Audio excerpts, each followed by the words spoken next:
যাচ্ছি। আর তোমার বাবাকে বললো নিচতলা ট্যাপ ঠিক করে দিতে, পানি ঠিক মতো বের হয় না।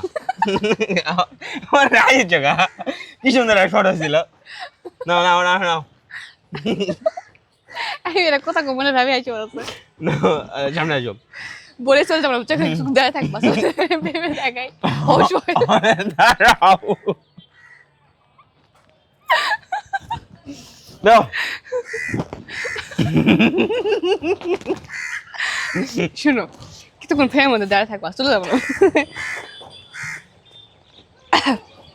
নাও আমরা এখানে যেতে পারেন বলো আপনি এখন যেতে পারেন যাও বলো না বলো এক মিনিট আপনি এখন যেতে পারেন চলে যাবো। হ্যাঁ ঠিক আছে যাচ্ছি। শোনো তোমার বাবাকে বললো নিচতলার ট্যাপটা ঠিক করে দিতে, পানি ঠিক মতো বের হয় না।